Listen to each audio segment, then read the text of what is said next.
Hello, this is Elizabeth Herrera taking CED 614 for National University, and I'm sitting here with Mr. Gomez, Victor Gomez at Evans Community Adult School. He's the school administrator, and we're going to go through my topic, which is due process. And in this case, Mr. Gomez has experienced a certain situation having to do with moral, ethical issues and due process. And he indicates it's happened a few times, so we're going to start talking about this. All right. So at our school, we have a number of incidents that happen on a regular basis. The one that comes to mind that might fall under this category of due process is an incident that occurs now and then.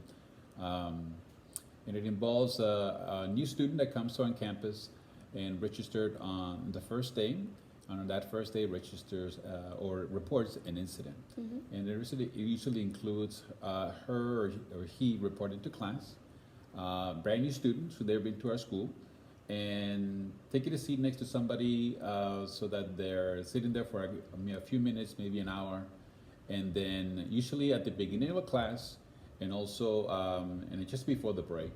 And what usually happens, the student is looking for an opportunity to step out of the classroom and leave her personal belongings, his or her personal belongings on top of the table next to the classmate, mm-hmm. who's unbeknown what's about to happen.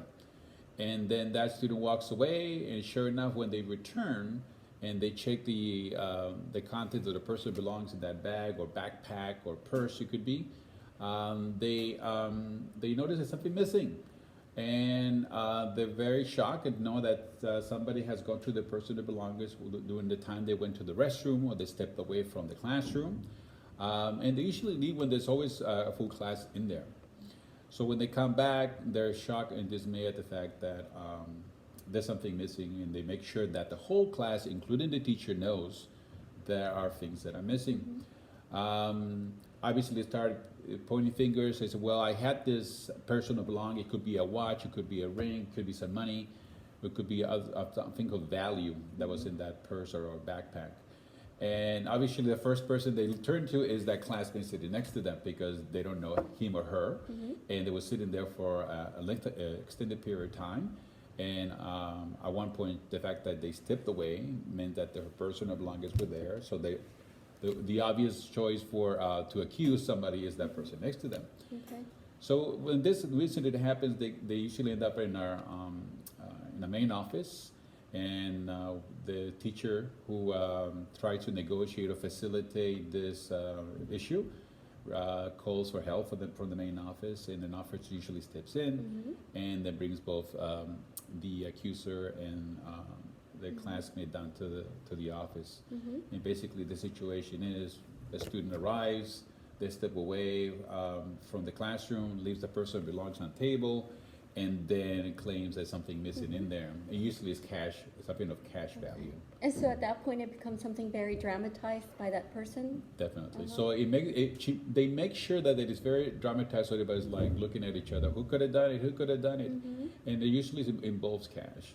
So then our due diligence, the objective of the administrator in charge or the advisor is to make sure that we do our due diligence to make sure to get to the bottom of this.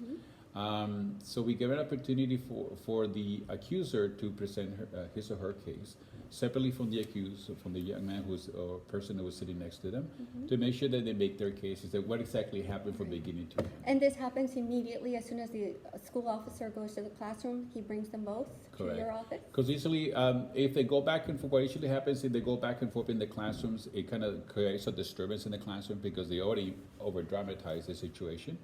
But at the same time, it becomes a disturbance, and the teacher tries to continue with the class, so the officer or the person representing the main office needs to pull both of them out, mm-hmm. while the teacher continues in the classroom. Mm-hmm. So they bring it down to our office, and they'll be able to figure out, get to the bottom of it. Mm-hmm. We talk to the teacher if we have an opportunity, they're conducting class. Have an opportunity to say exactly what happened. Usually it's a new student. Mm-hmm. They stepped away. They were there in the class for 1 or 2 hours. They stepped away, and then things have started missing. Mm-hmm. and then we get an opportunity for the accuser to make her case. They say, okay, tell me exactly what happens, and make sure the stories match. From the minute they step into the classroom to the time they step away, and the dispersion of belongings were left unattended. The idea behind it is to make sure that everybody has an opportunity to say what they have to say based on what happened on that day. And make sure that the person who's being accused of this get their due process. So in case to make sure that we got all the details of the situation. So we take notes, and then we get the opportunity. We ask the person who accused step aside, and the accused to sit at the office to give us more details. And then based on his testimony or his declaration, we're able to take notes and so on.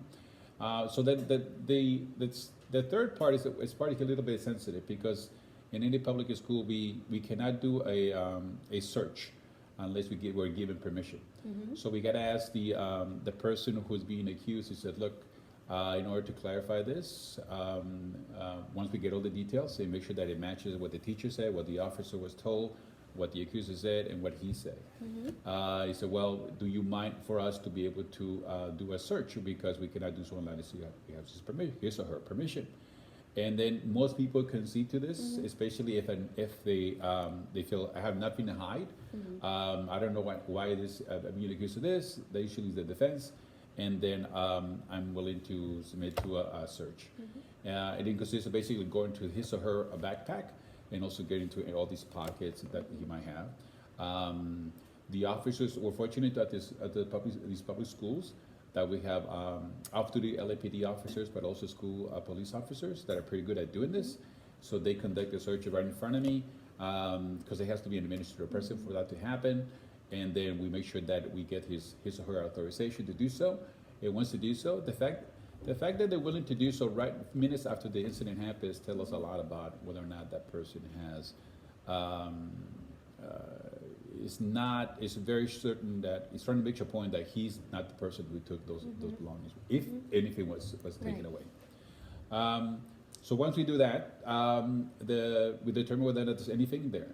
Most of the time, there's nothing there, because the item that they say they claim to be missing is not in the backpack or the personal belongings of the person that's being accused, or the pockets or whatever they might have for the student. When the student is being searched by the police, by the school security or police officer, is the accuser waiting outside? Usually we should they're separated, because otherwise we get into a shouting match and more of a situation which becomes just disturbing, because we're trying to find out, get to the bottom of this, and then having the person there would just be too much of a distraction. Right. So if we have two officers, somebody will stay with the other person, and then we have somebody in the office. Okay. So after this, we take all the notes, and if we find nothing, we bring in the accuser. We have the student be escorted out. It explain to them, look, based on what you said, what the teacher said, what the officer, the information they collected, and the young man the young person who we search, there's no evidence that's anything missing. He has whatever you lost. It wasn't on this campus, and that person is pretty adamant about doing that. If they continue to do so, they have the opportunity, especially with our school district, to be able to file a claim, which is referred to a different department. They can more than likely do that. Usually that person needs to follow up with us a few days later or the next day, fill out some paperwork, we send it to what's called risk management, and they'll do the follow-up paperwork. In most of the cases, maybe 80 to 90% of the time, the accuser never returns or never follows up. But the key thing is for us as a public school to get an opportunity to both parties to present their case, and that the person that we get the benefit of that to the person who's being accused of this, and make sure that the storyline of the incident is collected and documented and submitted for our records. Okay. We have an online system called for incident reports, and that goes under that. If the situation escalated into a case in which there was property missing, then risk management is able to look at the details of our report and then do further investigation if necessary. Okay. All right. All right. And then, so the dilemma here is the student making false accusations, premeditate the action because she left her purse there unattended, kind of she was planning to try to get that money this way. And also looking to blame and take somebody else's money, basically, Correct. right? Money that she never probably had in her purse. All right. The values at issue here are the person has questionable values, and